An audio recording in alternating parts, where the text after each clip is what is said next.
What up, everybody? Welcome to Kodansha Live. I am Misaki, your host of the show. So, have you been watching any cool anime lately? Because we're going to be talking about the best anime to watch in the Spring 22 season. I'm very excited about this. Before we get into it, though, I want to walk you through.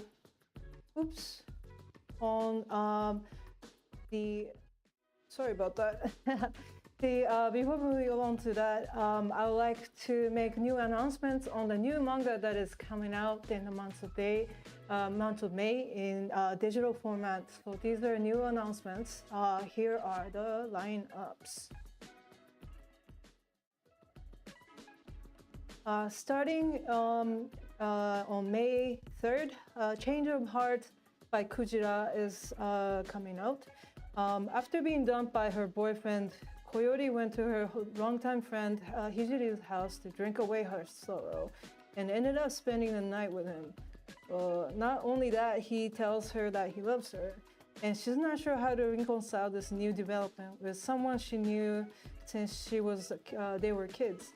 After all, stakes are high. If things doesn't work out, she'll be hurting one of her closest friends. And to make things worse, her ex wants to patch things up with her trouble. Koyori needs to figure out what she wants before she loses it all. So this is a 18+ title, josei manga series coming out in May 3rd. And there's another manga that's coming out on the same day. And I think this is more like in the shonen/seinen realm called All Those Hanazono Twins by Nene Kitajima. It follows the life of this super average guy named Tatara. The only thing that he has going on in his life is his childhood friends who are ultra popular idol named Yuriko and her fashionable twin Ranko. They're both his classmates, and his longest standing relationship with them makes others tease. So he thinks that he hits the jackpot when Yuriko asks him to go to the amusement park with her. And even though idols aren't allowed to date, she dresses up as Ranko to fool the world, but then her ruse is discovered by the school.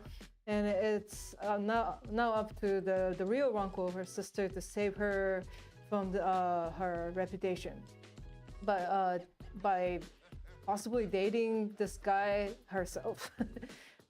This is crazy rom-com of Air Begins. 16+ title coming out on May 3rd. Next one up. This Vampire Won't Give Up by Madoka Kitaji. Minami has an awful luck with men. She falls for their looks only to find out that they're the worst of worst. So when she finds out that her next work assignment involves a good-looking, rude off the Batman, she feels just fine about kissing any feelings for him goodbye. That is, until she finds out he's the son of the author of her favorite childhood picture book series, Bride of the Vampire.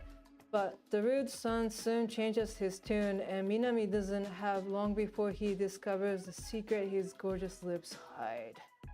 Rated 16, coming out in May 10th. Next one up. So this is a brand new story by the same creator as Mushishi. And it's about this thing called flow, which is the phenomenon that occurs when matters fall out of balance and changes forms. Flow creates oddities, big and small, that can be disrupted or delightful in equal measures. As it's up to flow disposal department to independent contractors to shepherd the flow back to its natural form. For Chima, a 35-year-old woman stuck in the body of a 12-year-old, thanks to the effect of the flow, understands how flow works and how to disperse it has become critical. But when she joins the flow disposal contractor, Hirota and Shacho is actually a cat. Hirota, he's the president of the Hirota Flow Inc. That she finds that there's more to Flow than that she knew, and plenty more to find out. And so this is like totally in the like supernatural realm of stories, just kind of like a signature of her previous work, Mushishi.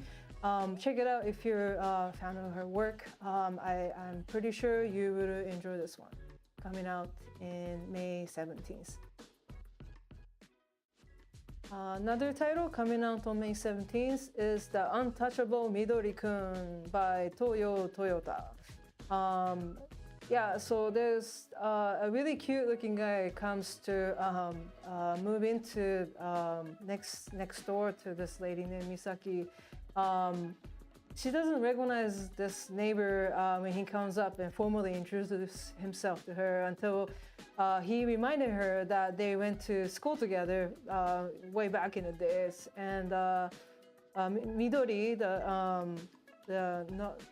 Midori Tachibana is no longer an awkward kid that she remembers, but now he's like the leader of the Japan's hottest new idol group.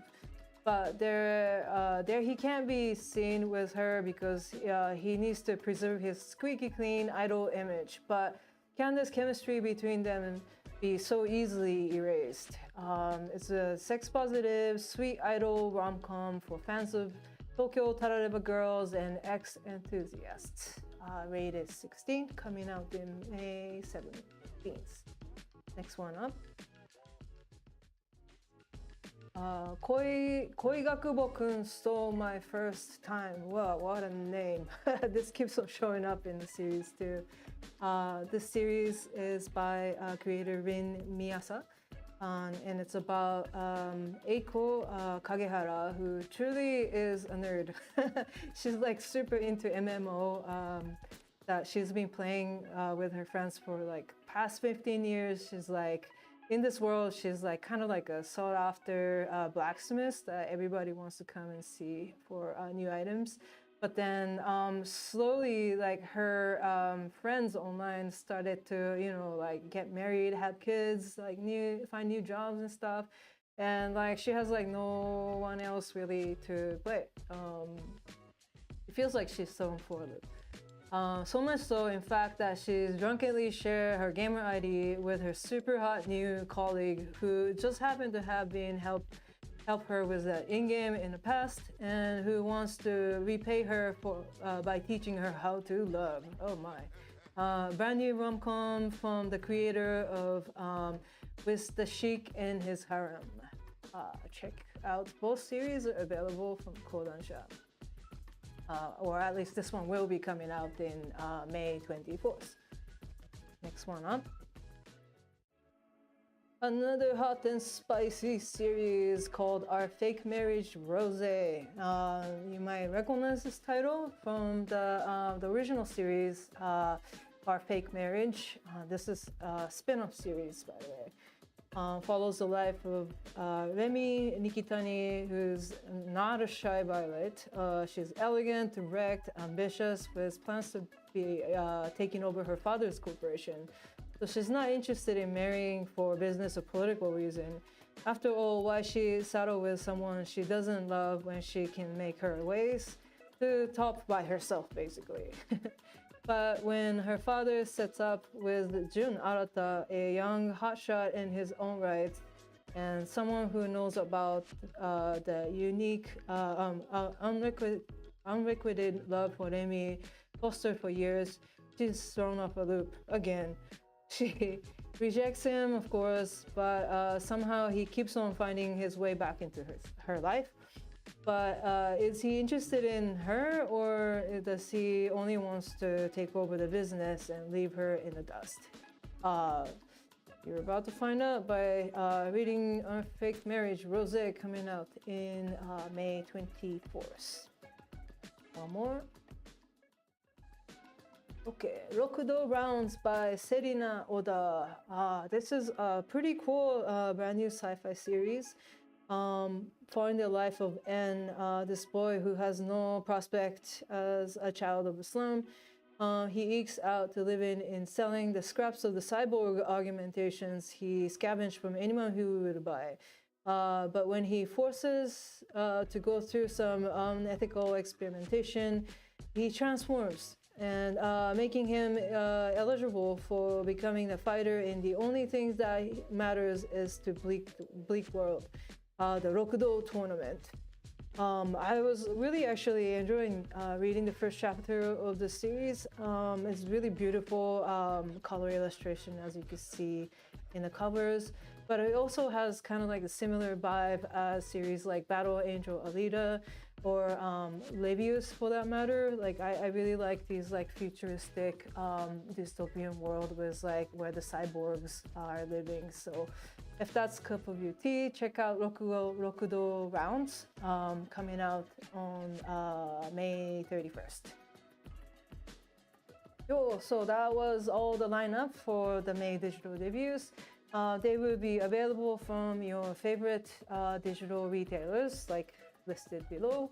And also, if you want to find out more about these series that we just talked about today, head over to Kodansha.us. There will be announcements as well as the free chapter 1 preview that will soon be available. So please go check it out. Oh yeah, I have another shameless plug-in. You know what this week is? Actually, this weekend, this Saturday is the Free Comic Book Day. And we at Kodansha are excited to have these manga samplers available at the participating locations of the Free Comic Book Day. And it features 2 series. One is Blackguard, a new series by the creator of Devil's Line, Ryo Hanada. And this one is a kind of like a cyberpunk, sci-fi series set in like a really, really wild world. I was just reading it before I got in here. Really kind of scary creatures roaming in this world. And then there's this like main guy who goes around to kill these creatures recklessly because he himself wants not to live, basically. Very, very interesting main character in this series. And the other series that's being featured on here is One Dance. This is one of the series that I'm actually really looking forward to see in Sabe 22. About these focus on the life of 2 high school students who are starting like hip-hop dance club at their high school. I just have never seen any manga that features like human movements like in such ways.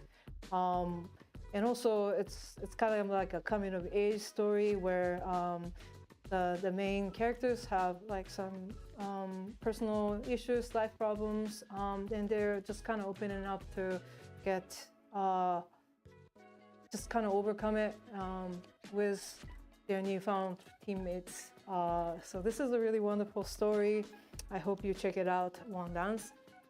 The sample will be available at any comic book stores that is participating in Free Comic Book Days.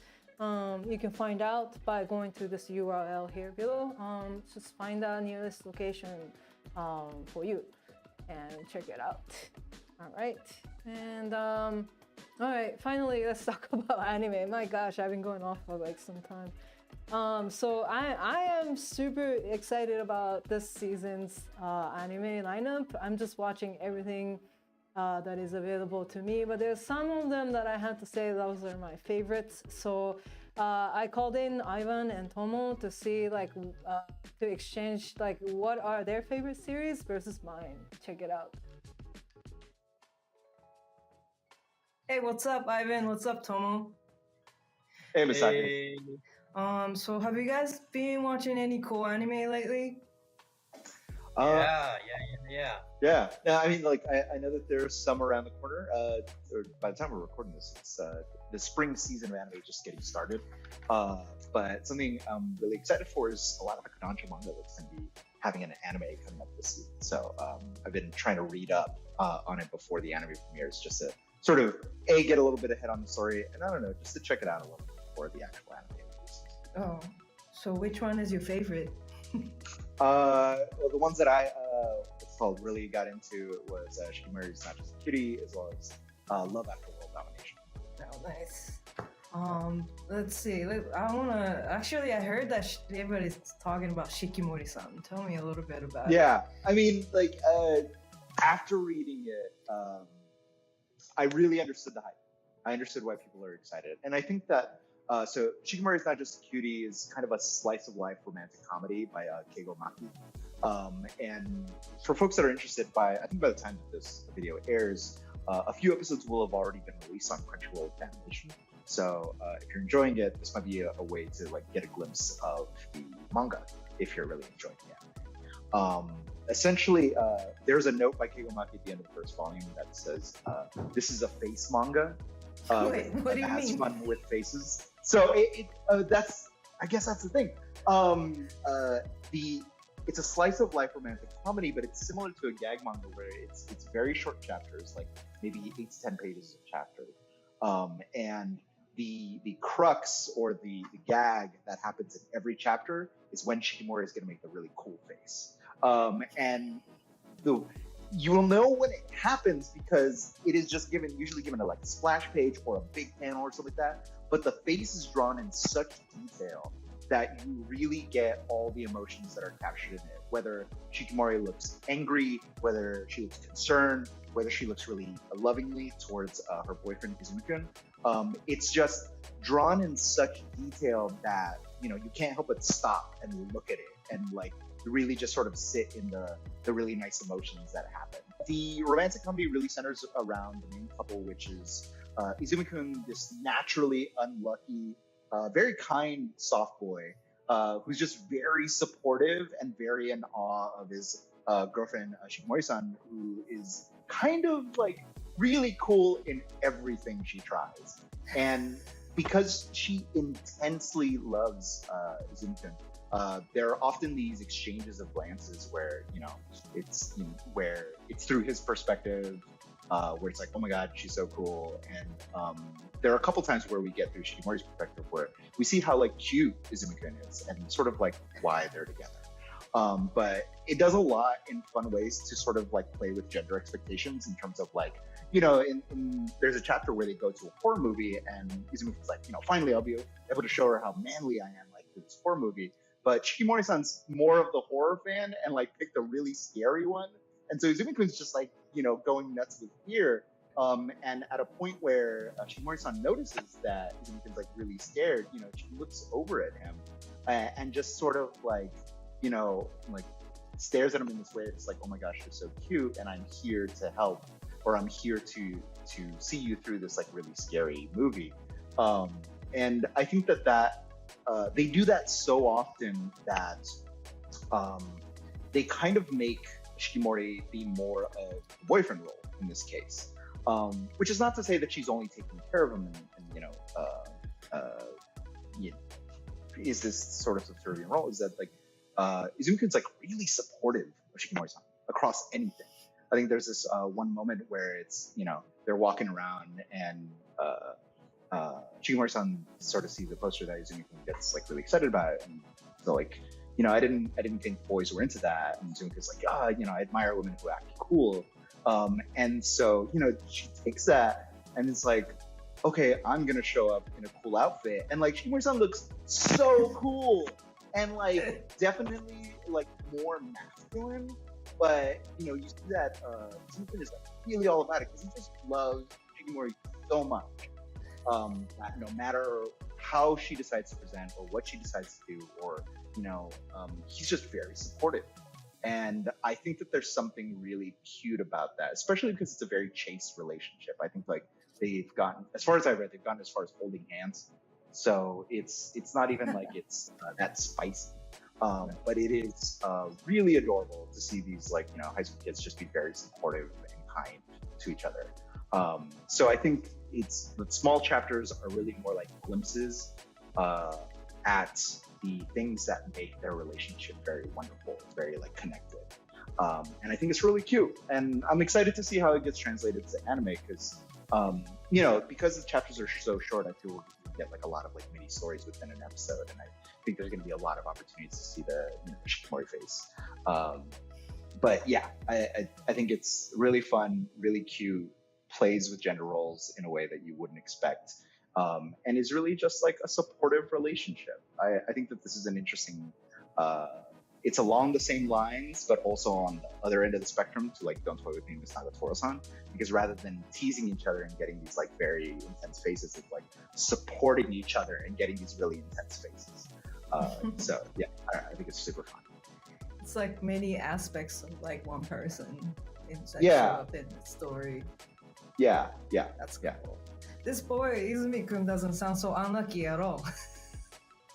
If he could be with Shikimori. Yeah, I know. I mean, I guess that's the thing is of why he's able.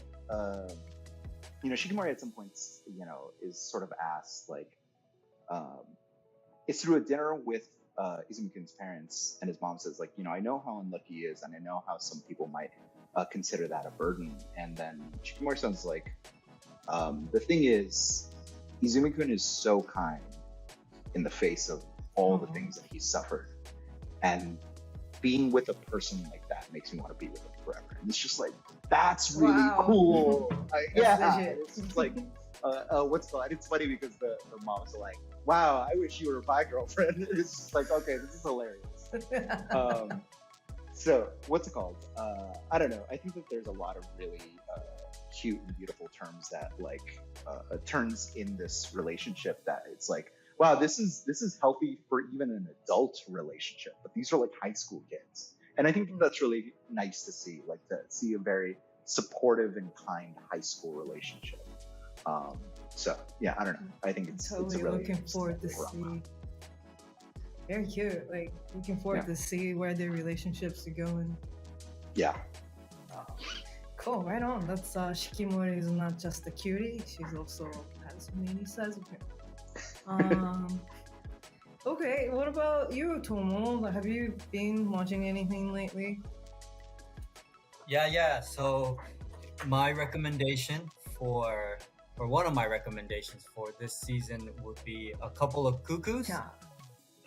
It's by the Miki Yoshikawa. I think you might have recognized the name. Yamada-kun and the Seven Witches. So this is the creator's newest series, Couple of Cuckoos, and let me show you a few panels here to tell you the story about these cuckoo birds. Okay, so similar to what Ivan shared, he shared like a rom-com. I have another rom-com recommendation for this season called Couple of Cuckoos. Oh, nice. It has nothing to do with birds, but it has to do with these two our main characters who are switched at birth. That's kind of how it starts. And as you see, they're in the hospital bed, and then we fast forward to the present time, and we meet our main character, our boy Nagi Umino. And at this point, he knows that they were switched at birth, and then he's like a really smart dude. He's like studying for his entrance exams, and this is where he's about to meet his real parents. And he enjoys his parents that raised him. He respects them, so he's about to say, hey, I'm not going to be your son. I'm happy with my life. And on the way there, he has a dramatic encounter with this, our female character. Her name, we find out, is Erika Amano. So it's kind of similar last name. I think that's why they got switched, right? Umino and Amano. In like Japanese characters, it's the same, like similar characters. So he meets this girl. He thinks like she's about to jump off, but she was kind of just doing, she's actually like a really popular like influencer, and then a lot of his classmates know her, and she's kind of doing stuff for, to get attention. That's dangerous. Do not attempt this at home, guys. Yeah. Please don't. Yeah, she's Please- just kind of please do not getting some rest. angles, some views, and then she's they start talking and she's Erica's like my dad set me up with the guy that I don't really want to marry, and and then they just kind of start talking more and more, and then she asks him, hey, can you be my boyfriend, so I don't have to marry this creeper. And he's like, I'm not sure about that. It's kind of all of a sudden, but I guess I'll help you play along. Like they take a picture with each other and then send it to the dad, and then the dad's like, oh, stop playing jokes. I already kind of arranged this for you. And then they kind of say their goodbyes, and they find out Nagi goes to the dinner and he finds out the guy that she's supposed to marry is him. Oh no. set up marriage with him. He's like, oh, whoops, and that worked out. So that worked out, but they're both now hesitant and they're shy. So this is kind of how the love story starts. There's other characters that will be introduced. Nagi actually likes another character at his school, and he's trying to triangle. Yes. And so there's a little more layers to the story, but it's this kind of this story about set up marriage, kind of similar to Love and Lies, or I guess a medium spicy domestic girlfriend. It's kind of the vibes I got. Right? Not too spicy. Mild, medium, spicy, the medium.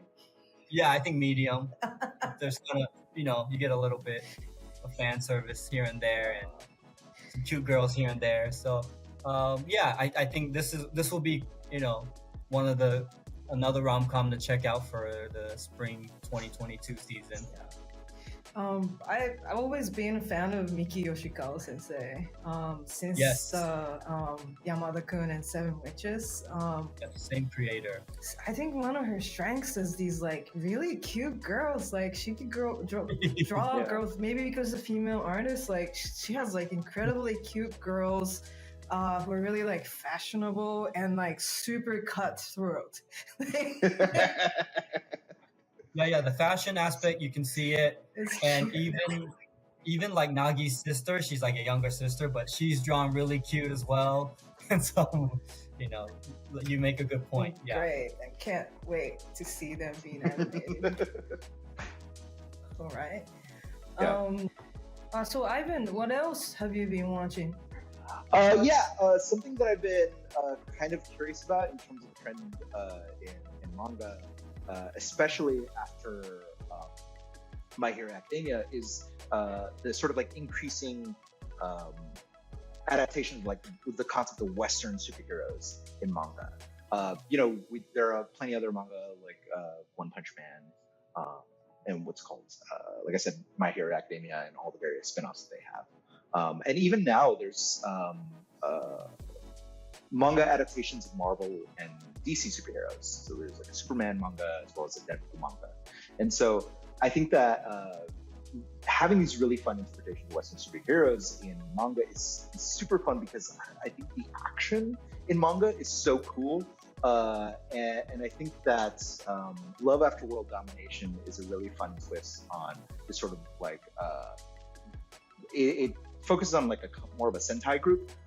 So in this case, it's there are two warring factions in this world. That is Gelato 5, which are these Power Ranger type groups, and then the evil Gecko, which is this sort of like evil organization that's just trying to cause destruction and mayhem and stuff like that.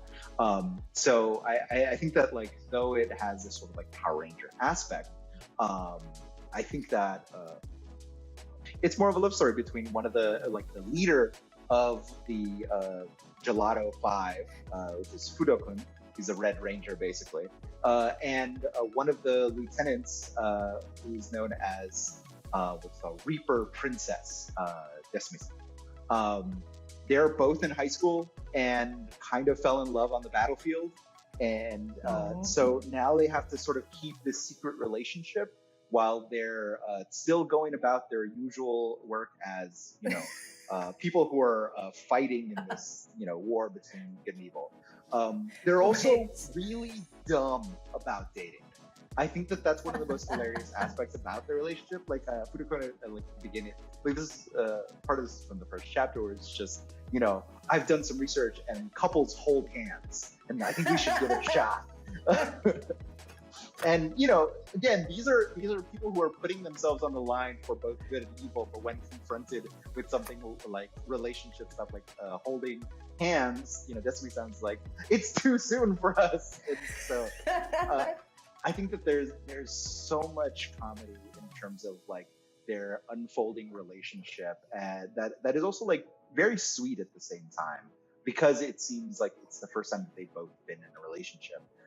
But because they're they're on opposite sides of this war, they kind of often have to jump back into their role as like mortal enemies. So at any moment they can be caught by, either the good side or the bad side. So they have to like pretend like they're fighting each other. So their dates are actually whenever both factions clash, which I think is hilarious. Like it's like trying to have an office romance that only exists at the office that you have to hide from everyone, which I think is hilarious. In the like, middle of epic fight. In the middle of epic fights, yeah. Like I think what's it called? Even some of the standard tropes of like romantic comedies, like the jealousy factor, like maybe like in this case, Furukan ends up like having a sit down tea with one of his teammates, thinking that the teammate suspects something, that something's up, but Furukan's like, oh, I know why you called me here. You've reached a plateau in your strength training. Here, let me help you. And he's like, use this workout book, use this protein shake. And because Desumi-san like saw this, it's like it's the standard trope of like, oh no, you went to have tea with somebody else and now I'm really jealous. But like I think where it's like slightly different, it's that you have the heightened battles that they have with each other, but then you have this sort of conversation of like, I saw you at the cafe, and then no, it's a misunderstanding, and this becomes like, I know, like it's just I got really jealous seeing you with somebody else and thinking that maybe someone else is better suited to be with you, and like they have these really like kind conversations for like being again in first time relationships, and Also I think in a lot of it, yeah, and also like enemies. And I think that like I don't know, part of these sort of chapters, like I mentioned, the office romance sort of thing, it kind of reminded me a little bit of Workoi, or Sweat and Soap, where it's these sort of like loves that are born out of workplaces, but then what becomes the more central story is just the relationship with each other and how they end up hearing each other out when there's conflicts, as well as supporting each other with however they want to be together, in spite of outside influences or other people potentially meddling in. So I don't know, I think that this is really fun. It has a lot of neat action, which I'm really excited to see how they're going to animate in the anime. But I think ultimately it's just a really cute love story.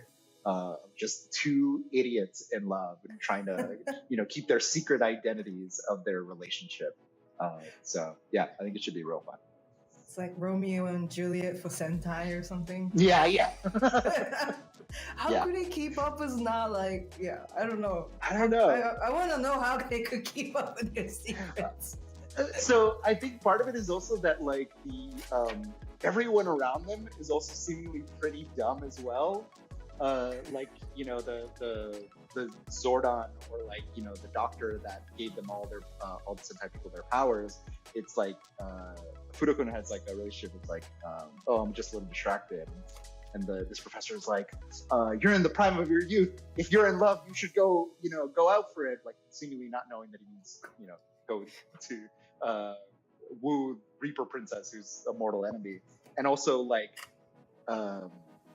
Reaper Princess's boss is like this evil mecha bear that has cannons on his shoulders. And similarly, anytime she's trying to hide something about the relationship, it's misinterpreted as like, oh, Big Princess is really tough and like really cutthroat.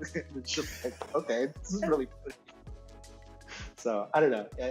I do think that it's like by the end of the first volume, someone does find out, but I think where it goes from there is going to be a lot more different than you think, and I think it's going to be a lot more people sort of being supportive and figuring out a way to like either hide the secret further or just be out in the open while also battling each other, which is probably going to be the next conflict in terms of what their relationship is. So I think it's super fun. So manga is out and anime is gonna be on. This one's on Crunchyroll and Funimation. Crunchyroll and Funimation. Yeah. There's no. As of this recording, there's no date set, but Crunchyroll did announce it as part of their spring season. So keep an eye out for it coming out later this season. Okay. So Tomo, do you have another recommendation? Yeah, I do. My second series I want to recommend is called The Dawn of the Witch. I feel like we talked about this series last Kodansha Live. That's because we did. We'll also be releasing the novel of this series, and also the manga is out right now in digital, and this will be an anime coming soon. And so The Dawn of the Witch is about, this. It kind of starts off with our main character. His name is Sable or Sabe, and he meets this mysterious silver-haired girl, a witch, he thinks, and that's the only thing he can remember from his life right now. And so I think one of his goals, I guess, in the story is to find out who he was or where his memories are, or who is this mysterious girl, silver-haired girl. And I think maybe people who kind of recognize this artwork or this story, this is actually a continuation of a story called Grimoire of Zero, which is an anime. You can watch the anime, and Amazon has it. Sentai has the Blu-ray available, but this is like a continuation. So I actually watched the anime, and it kind of gave me a little bit of background, some insights on the Dawn of the Witch story. They use the same terminology like Beast Fallen to kind of categorize the people that are like half man, half beast, and some of the magic they talk about is also, it will click with you. So Sable, our main character, he's on a journey now. There's a girl character that's his classmate. Her name is Holt, and then also there is a witch character. As you see, she looks very, very young, but actually she's a professor. She's very, very older than them, and so she's like her professor, and she's kind of guiding them along this journey. And they're out to go on this special training mission. And we also find out, there's an alligator character. I mentioned Beast Fallen characters. This is one of them. His name is Kudo.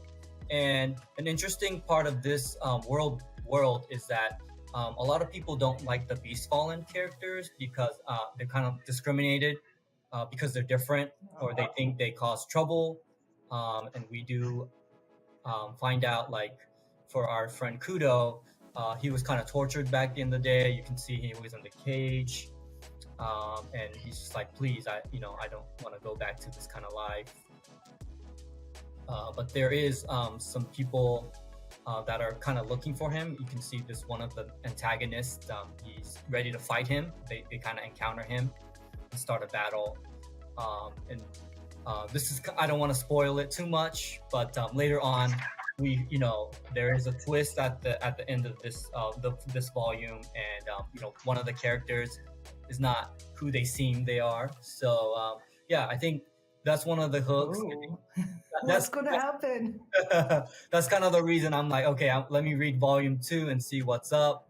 An aspect of this is there a love interest here with Sable and Holt? Like, the girl, she's kind of like, hey, I like you, and then he's like, what? Then on the next panel, she's like, I meant I like you as a friend. And so, like, okay, all right. So I like kind of, the mild spicy. We're talking about the mild, medium, hot, but this is kind of like a mild romance for now. But yeah, I think you're gonna see more character development. You're gonna see more battles. If you're a fan of like the fantasy, you're a fan of the series before. I think definitely this is a anime you want to check out this season. So this one, I thought it was like an isekai series, but it's actually a fantasy. I think it's more fantasy. We don't get to see his life before, or maybe he doesn't know. He doesn't. Oh, right, because he lost his memory. Yeah, right, but when the first volume opens up with him meeting his silver-haired girl, and just kind of like a blurry past. So we don't know, if he was in a different world or not. The mission is to kind of find out who he really is. Yes, and then I guess train to be the strongest guy in this crazy world. This crazy world, yeah. If you're a fan of like Dungeons and Dragons, it kind of gave me those vibes, like the magic and different characters and different roles. So yeah, I think this is it actually caught me by surprise. I got into, as I read more into volume 1, I got grabbed into the story. So this anime is actually animated by the Tezuka Pro? Oh yes, our friends at Tezuka, yes. That'd be really interesting to see, how they're going to adapt this like style of art, because I really love like how the characters look in this series a lot. So I'm very interested in see how they're going to be coming alive when it becomes an anime. Yeah, I think even the trailer, it did have some interesting action scenes, and I liked how they animated some of the the characters and the scenes. So I'm looking forward to it, and especially like you said, the Tezuka Productions always does a good job. Right on. Thank you so much. Okay, Misaki, what about you? What manga have you been reading in anticipation for the spring anime season? Well, I am all in for Boy Kongming. I've been a fan of this series since it made a splash as like a digital series from Kodansha. I was like, wait, what is this about? So this is a reverse isekai series, and this is where, so the record of Three Kingdoms. Kongming is one of the chancellor in that story, and so he's like a very old-time tactician of the war. He's a very highly intelligent guy. He had a whole life of epic battles and stuff, and the story begins when he's on his deathbed. So he's like, in my next lifetime, I wish I would be born into a world with, no wars, just peace. And then, he passes away. Ends up waking up in this crazy place where it looks like there's a lot of monsters and beasts around. So he ends up actually being transported into a modern day Tokyo party scene. And he understands it. Okay, I totally get it. I am in hell now. So he thinks that he passed away and he's just made it to another realm. He's like, oh hey, the people around him are having Halloween parties. And they're like, hey, isn't that Kongming? Check it out. And what a great quality cosplay you got there. So people just thinks that he's just with the party. And he kicks it with the randos. That's him drinking some hard A's there. So he just ends up kind of partying with everybody else, and finds himself in a club where he listens to this wonderful music by this female singer. Later finds out that her name is Eiko, and he was really moved by her song and the way she sings. So the next morning, Eiko comes out of the club after work and finds Kongming on the street just totally wasted. And this is how much of a homegirl she is. She ends up just taking him into her house to take care of him, just to make sure he's okay. And more than that, she even kind of It's like, okay, he doesn't know what's going on. I'll like teach you some basic stuff like how to use a cell phone or smartphone. This is him like really being freaked out for using smartphone for the first time. Like, what a high definition quality scroll you have there.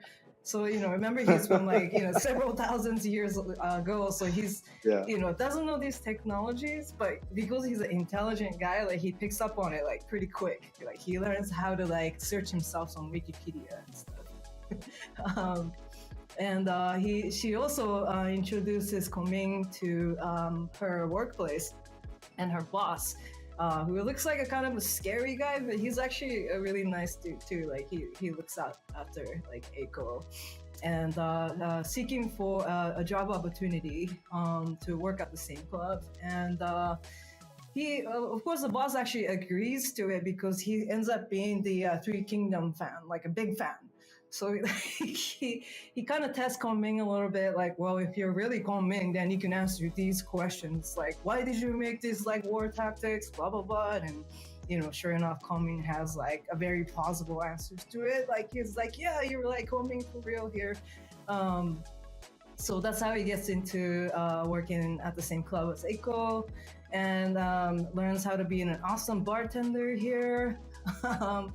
But like ultimately he's really like starting to get into like the music scene that like he's witnessing like while he's like working, and he's really supportive of Eiko, like, and he actually offers to be her personal tactician to be a famous singer.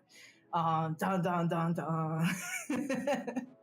This is like kind of just the beginning of Boy Kongming, but like you start to see like how his like intelligence and his nature as like a war tactician really helps to come up in the world of music with tactics and some trivial answers to Three Kingdoms as well. So it's something that you can watch with a lot of humor. You don't have to know about Three Kingdoms, but you will probably learn a lot about it, and like you start to think, wait, what is this about, really? So that's it's your gateway to your another nerddom, I guess. So that's Boy Kongming, and this show is actually playing on streaming on High Dive, and it's something that you might want to check out to see more anime that you might not have seen yet. So I hope you check out Boy Kongming as well as other anime on High Dive. Okay. Yeah, I'm really excited for how they do the music for Boy Kongming. Oh yeah. It sounds like it's such a central part of the manga, but because it's the silent medium, it's like we just imagine whatever the music is. I know, we just like imagine the greatest music ever, right? No, I think actually you pointed out that one right, because like they do put like real music on these scenes where like the characters sing and stuff, and it's actually really well done. Like I was actually really like, oh wait, I want to know more about these songs like after watching these episodes. So like they did a pretty darn good job of producing music to go with this this anime. Boy Kongming or Paripi Kongming. That's like Paripi Kome. That means party people Kome. So that's my favorite anime. Nice. And thank you to both of you for recommending some like really awesome mangas and animes to look forward to this season. And, I think there's a really great amount. So yeah, if anybody's curious to check out any of these series, I just wanted to throw a reminder that on Kodansha.us we have the first chapters free. So for any of the series that we mentioned today, you could go there and actually read the first chapter for yourself to check it out and see if it's something you like. And, get it acquainted with it before the anime even comes out. So. Right on. Yeah, I hope people can write in the chat which one is their favorite. Type. Well, yeah, I really enjoyed talking to you guys about anime and kind of like nerding out about it. So let's do this again really soon. Thank you, Ivan and Tomo, for awesome manga and anime recommendation. And just in case that wasn't enough of a hype from me talking about Boy Kongming, I actually invited the Boy Kongming advocates from Sentai Filmworks / High Dive, Star and Jay, and had a little chat about the series as well. So let's check it out. Hello. Oh, how are you? It says Star on you. Yeah, I'm Star. I'm a writer and I am a Boy Kongming big fan, big super fan. I'd be one of the groupies outside the stage door being like, please sign my shirt, that kind of person. So I am so excited to get to talk about Boy Kongming, who I think is more our boy as we start to, he's our boy Kongming, as we start to, get to know him better as the episodes come out. So very excited to be here. Thank you for having me. I wore my Akira jacket. Nice, dude. That's so sick. Oh my god. Yeah, it's got the pill on the back and everything. Yeah. It looks really cool. Nice. But when I heard we were talking, I was like, I have to put an outfit together for this. And that was the choice. Totally appreciate that. I kind of had a character in mind, but it didn't come through in time. Like the girl from Your Boy. Oh yeah, Aiko. Yeah. She's so cute. Oh my gosh. I think so too. Like she's like one of the best female characters that I've seen in recent years. So she has such a unique design with the streetwear and everything. Yeah. Exactly. It's like my cup of tea. Yeah, it's not typical. Yeah, me too. It's not typical for your anime heroine who usually is really cutesy. And she's cute, but it's in such a unique, fun, modern kind of way. I think so too. Yeah. I also like how she's underdog too. Yes, absolutely. Yeah, she's very cool. She's not really popular in the beginning. She's got 200 Instagram followers, 300 Instagram followers, and she's looking at her phone I love each and every one of you, all 200 of you, No, I totally feel it. She knows them all by name. Yeah, I recognize you. With this show, I did not quite know what I was expecting. I tend to be one of the first people in our office who sees a title and kind of gets to know a title when it comes in. And when this one came out, I read the premise and I said, what in the world is this premise? A guy from ancient China goes to Shibuya and meets a girl and wants to make her a star using military tactics. What is this? And it sounded like, it was everything in the kitchen sink, and there's this concept of 17 elements from different types of stories. And I was like, how is this gonna work? And then I watched one episode, and 5 minutes in, I went, I'm sold. And they brilliantly execute it, right? For some reason. Yes. It's really crazy. It's so good. I'm not saying that because, I work with this title. It legitimately appeals to me on this strange, fundamental level. I totally know, because that's how I've been feeling about it since day one. I was somebody told me about this series, and I was like, hold on, what is this? Let me check this thing out again. And then I was like, hold on, it's gonna be an anime? Are you sure about this? And I'm like, oh wow, it's actually good. With that premise, are you sure? Yeah. Are you sure though? Yeah. No. I've been telling all my friends about it too. You need to watch the show, and they always look at me what are you talking about? What is this show you're describing? What is this? I'm on TikTok. I made a video about it, and all these people were replying and saying, wait, explain that to me? What was that summary? And I'm like, just go with it. I promise it's good. But people really do seem to like it. It's climbing higher and higher on people's watch lists. And just the bizarreness of it, and then also that the kind of the underdogness, it starts from the bottom and then they build it up. So it's kind of you want to be on it early, to be on this. It has that feel, and I really like that actually.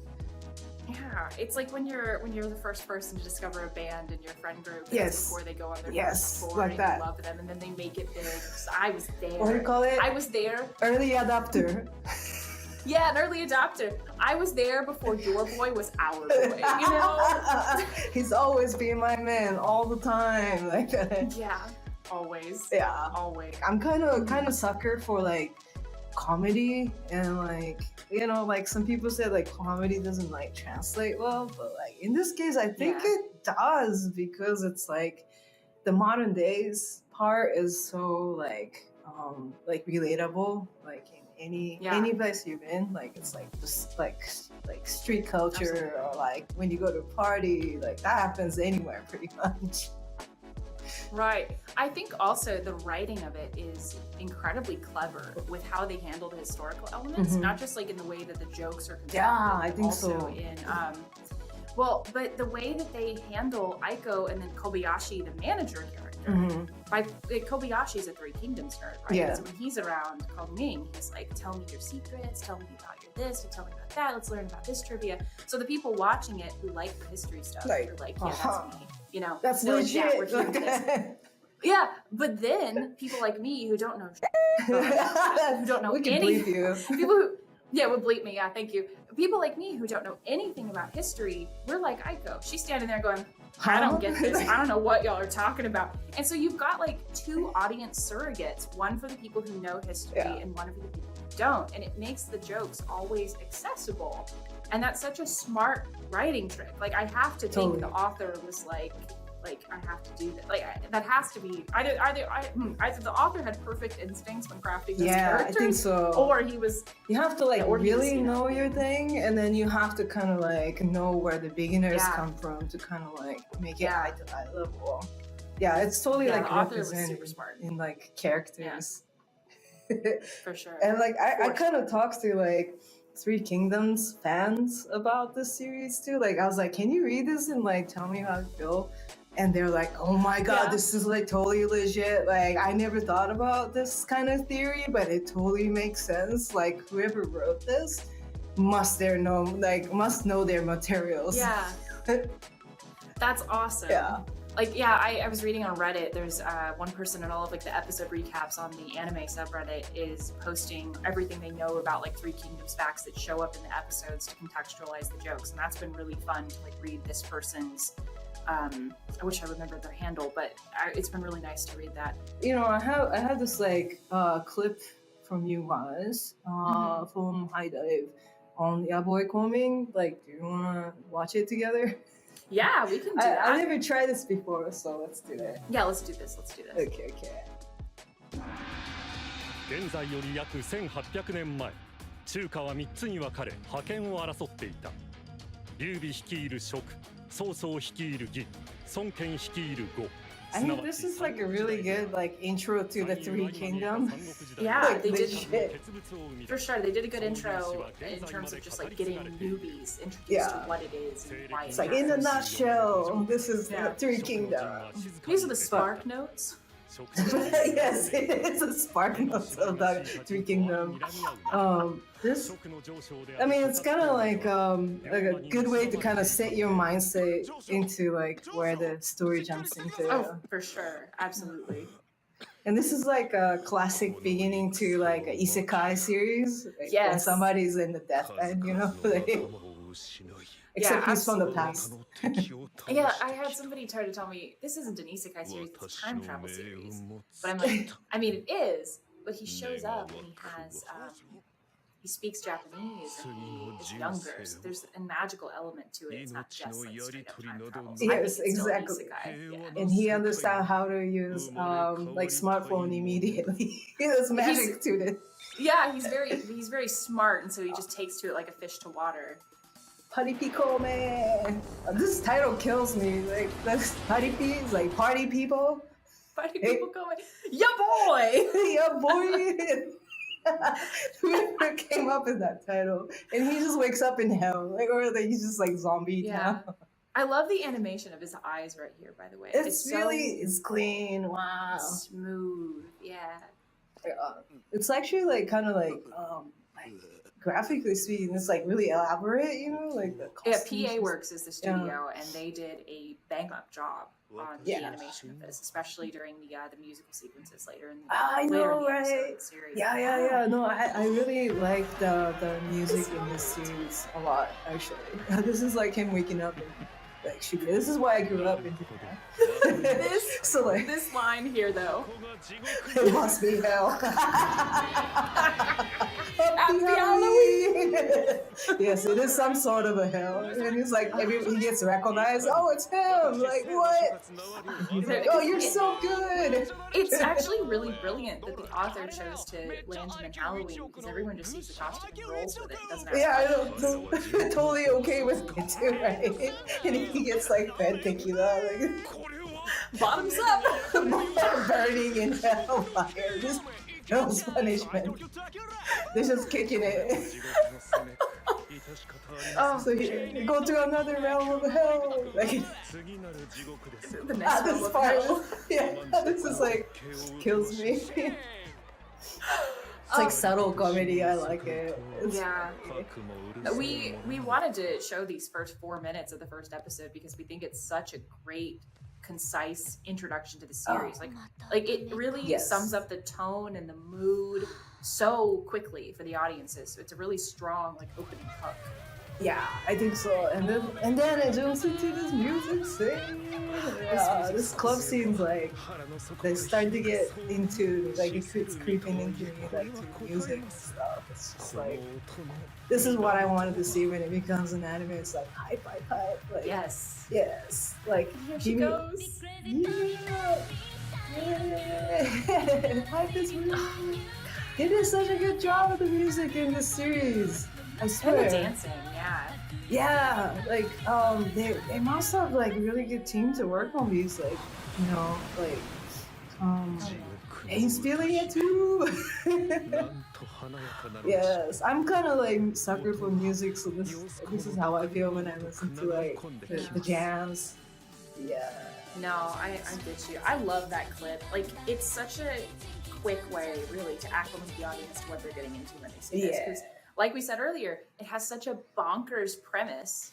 Like, you know, it does. But it shows you how quickly the characters come together, how quickly everything just sort of gels. And then the rest of the episode is just as punchy and impactful. Like, there's, you know, in writing, there's that economy of writing when you don't waste scenes, you don't waste time. And this first episode truly grabs audiences, yanks them in. It immediately makes you root for the characters. The characters are super lovable. You get a vibe for their dynamic immediately.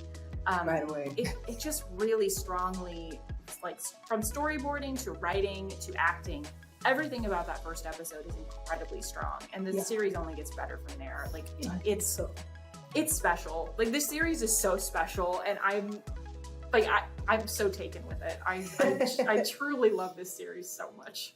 Yeah, I really like the relationship between these two characters right here. It's kind of it's like kind of like coworkers, but like they're like just homies, you know, like they kind of look out for each other. It's like you see that in like so many aspects, and like I got your back. I'll make you famous. I'm a star. Like that. Yeah. It's got that sweetness to it. Like I know part of his background, you know, is he's this tactician for the Great Lord that he served.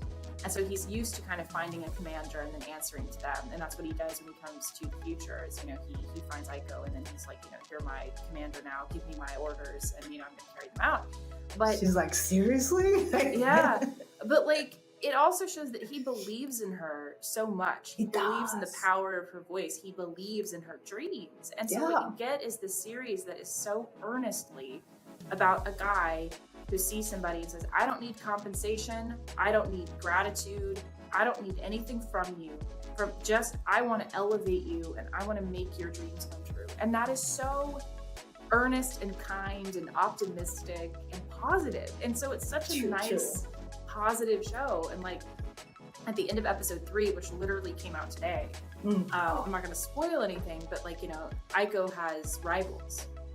And rather than be unkind or manipulative or talking down to her rivals, he shows them kindness and humility and appreciation. Wow. And so he's got this sportsmanship that I think is also sort of unusual for a lot of like competition based, like idol based, you know.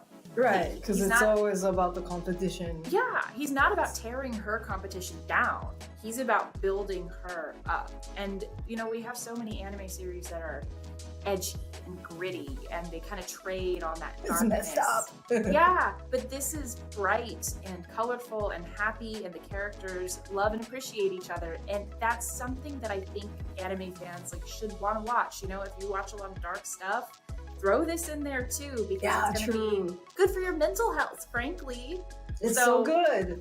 Feel happy. I think that this show, for me, one of the reasons that I like it that much is because of that positivity that is sort of inherent to its characters. And I think that makes it very, very, very special. Oh, that's so sweet. I can't wait to like talk to more fans of like Boy Kongming and like, geek out on it. To be honest, like I'm not gonna shut up about it for any time soon. Oh, same here. We're gonna talk about this.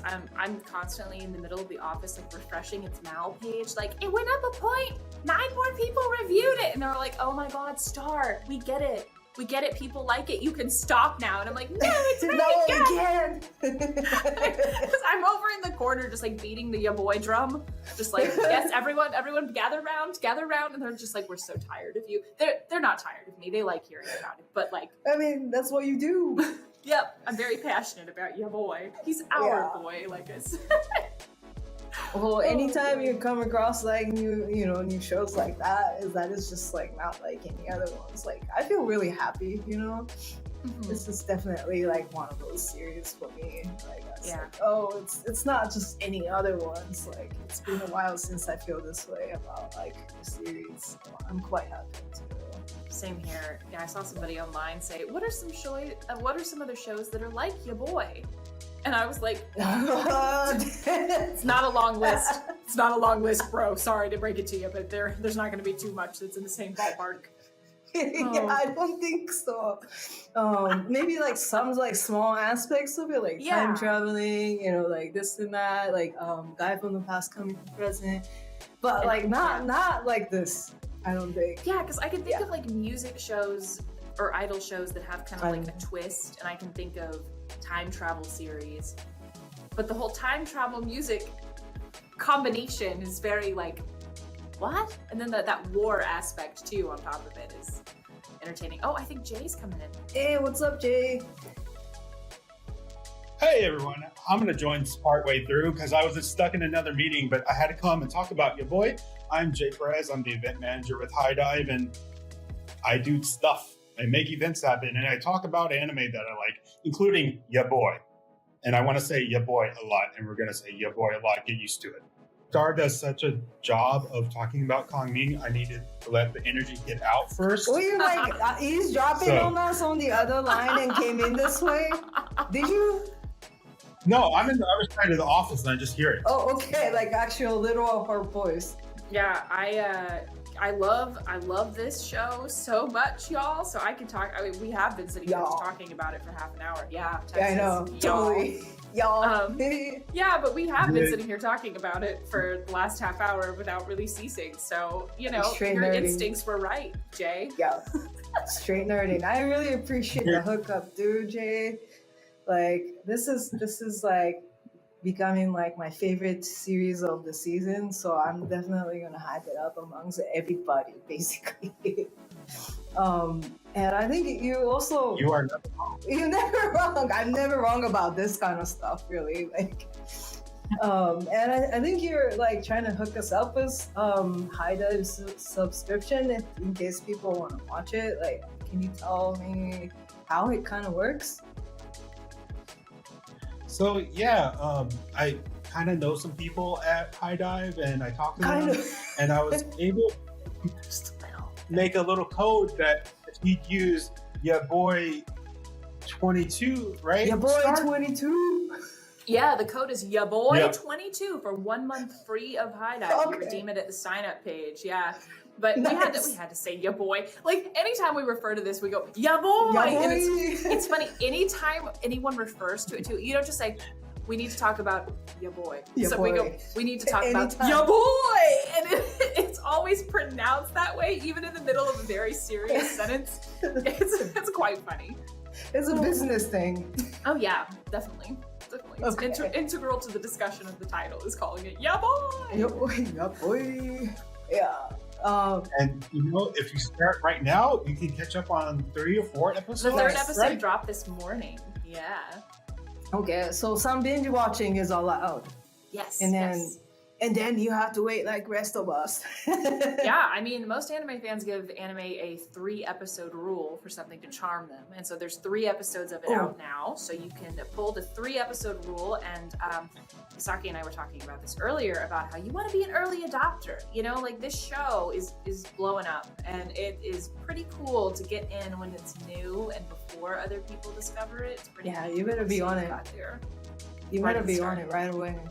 Yeah.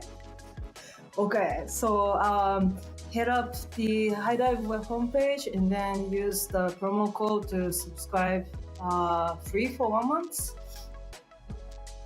Mhm. Is that the deal? The Yep. hookup? Yeah, the The hookup. show is a hookup. Use the code YABOY22 at Oh. YABOY22 at High Dive for 1 month free of YABOY. Okay. Right. Yeah. Wait, but you can watch like other stuff too on there too, Oh, yeah. right? Absolutely.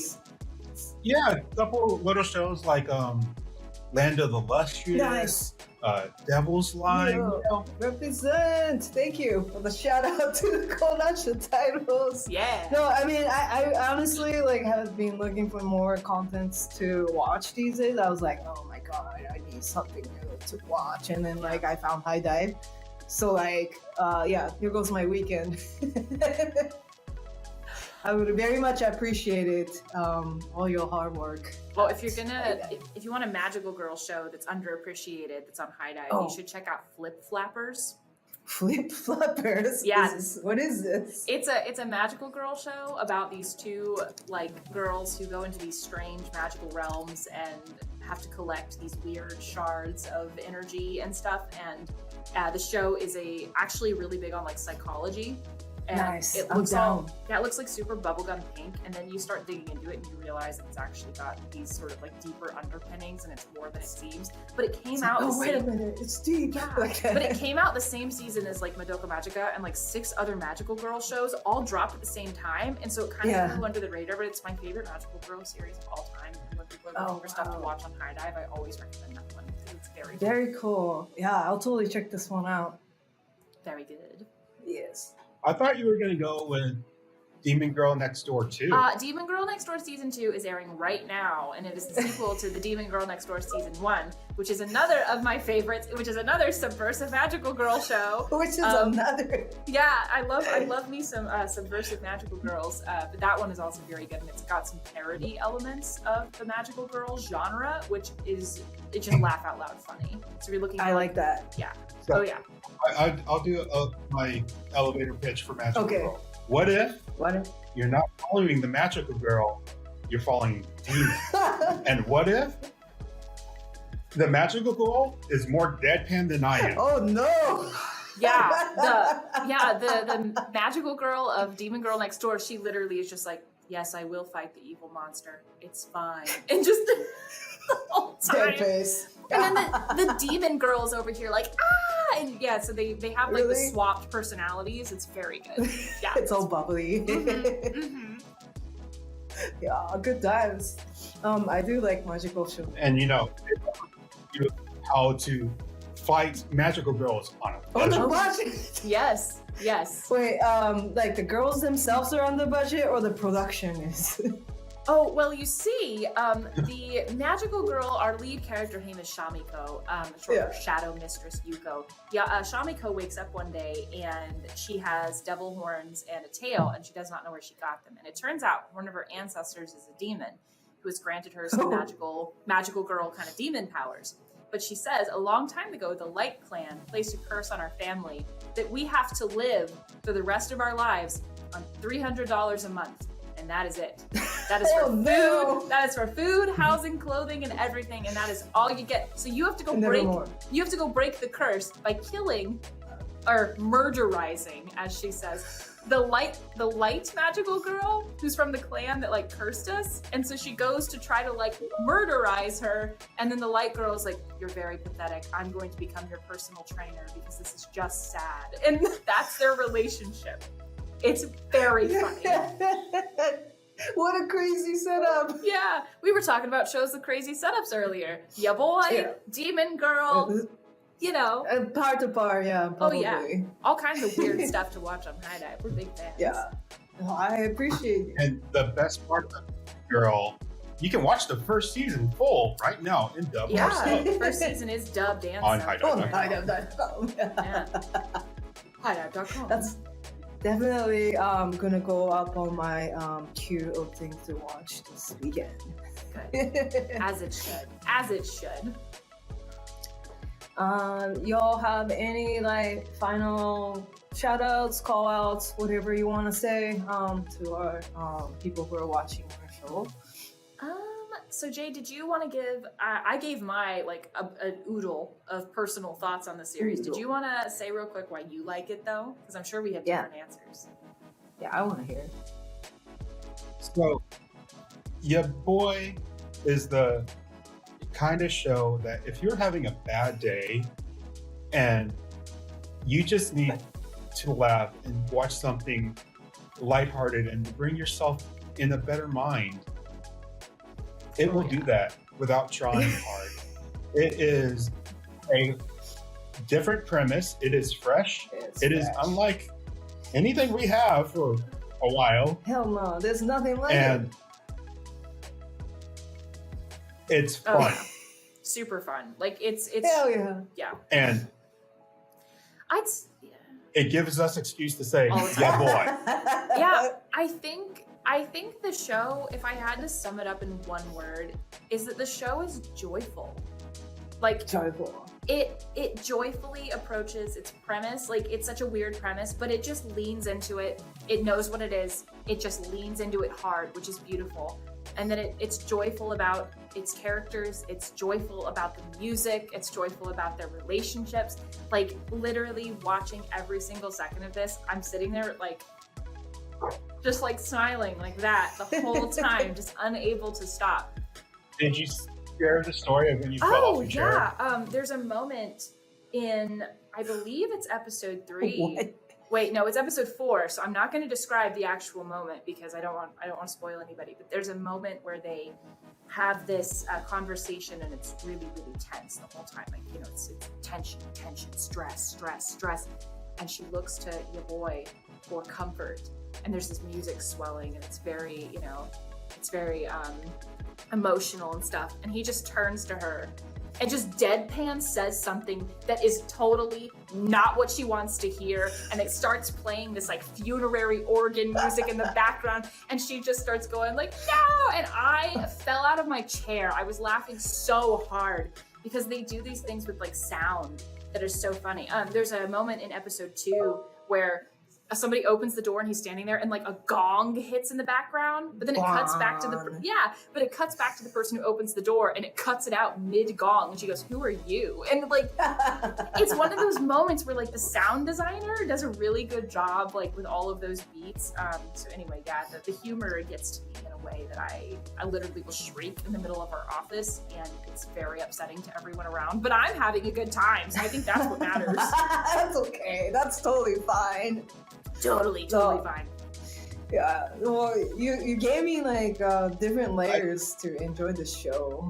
Yeah, there's a lot there. There's a lot to unpack. You can go into the show without wanting to think about it and have a great time. You can go in the show and analyze everything. You pick your own adventure. That's true, huh? Yeah, like that's hella true. Yeah, the first episode had these really heavy dramatic beats that were actually like emotionally resonant and poignant. And in the middle of a comedy series about a dude from the 3 Kingdoms coming to Shibuya to become an EDM singer's manager, you weren't. I wasn't expecting of all the series in the world to make this one make me feel something, but it did. Like, okay, Ya Boy, I see you. It totally creeps under your skin, so to speak. Absolutely. It totally does. Absolutely. Well, Boy Kongming is our homeboy for the season. Thank you very much to both you, Star and Jay, for showing up to our show.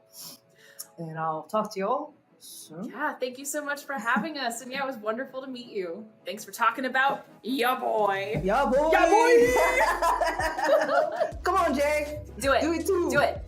Peer pressure. Ya boy! Ya boy! No, He's being not shy ya all of boy. a sudden. Throw it up, Jake. Throw up the hands. Say ya boy! He's like, Boy, your boy. Round of applause. yay! I like it when Jay finally says "yo boy" at the end. Sorry, no, that was a really good conversation. Thank you very much to Star and Jay from Sentai Filmworks. And as they have mentioned in the segment, they're hooking us up with 1 month free of High Dive. All you have to do is go to their website and use the promo code YABOY22 and you'll get there. So right now you can probably binge watch 3 or 4 episodes of Boy Kongming and other titles that was recommended in the series, in the segment. But you might want to hurry though, because the deal would expire on May 31st. So just go do it right now. Okay. I was like looking at the chat like from everybody else too, and it's actually pretty amazing. Today is like pretty chill episode, but like the level of interaction there was between people was like pretty amazing. And oh wait, what's okay? I'm just gonna read a couple of these ones out. Let's see. Yeah, there's like a lot of comments on the new releases that's coming out. Yeah, people are looking forward to Hanazono Twins. Yeah, that sounds funny. Trini-chan says Change of Hearts looks cute AF. Lady Lives. I hope you're still there, but if not, like you can look it up later. Yeah, I'm a sucker for good vampire stories. About the vampire won't give up. Yep. Yeah, that's gonna be a pretty good shoujo title. Let's see. Yeah, the Rokudo Browns. That sounds like an any gamer's fantasy. Yeah. That one's gonna be a pretty cool series in the end. And then it starts to go into the anime. Here's the thing that I really wanted to know is like which like anime are people most excited about? Like obviously there was a lot of shout outs for Shikimori-san. Jess was saying that yeah, Izumi's a good boy for sure. A Couple of Cuckoos. Yeah, that sounds like a nice read. Yeah, this one if you haven't read like any of the work by Miki Yoshikawa, like just do it. She's an awesome shonen manga artist who's a female, and she just like knocks it out of the park every single time. So I'm hoping that like it would catch on during this anime season. Let's see. Oh yeah, the Love After World Domination. There's a lot of comments on this one too. Yeah, it looks like a cute series. Another one I'm checking out. Somebody said, oh, Kushikime-san says this series is actually rom-com done right. I think so too. Dawn of the Witch. Oh, this one looks great. Yeah, it looks pretty dope. Yeah, I remember the girl being really cute from that series. Everybody's super cute in that series. What are you talking about? And then there was like a lot of shout outs for Boy Kongming, which I'm like super happy about. That people are excited. Yeah, and yeah, Boy calls, Boy. I've never seen this happening in a minute. Yeah, I love Eiko about Boy. Every time I hear the name of the series, the opening theme of the anime automatically starts playing in my head. Is congratulations, you have the Yaboy symptom. Anyways, so that's a wrap for this show this time around. But I'll give you a little teaser on like next episode. Next episode, we're gonna do a deep dive into the world of Osamu Tezuka, who's the very famous for not being a godfather of manga, and he also writes series like Blackjack, which is also from Kodansha. So yeah, next time we're gonna have some breakdown of like what it is about. Maybe there's something that we can all learn from this. Definitely a must watch if you're like a super manga fan. So check it out. I hope you can join us by then. And I guess see you next time. Peace out.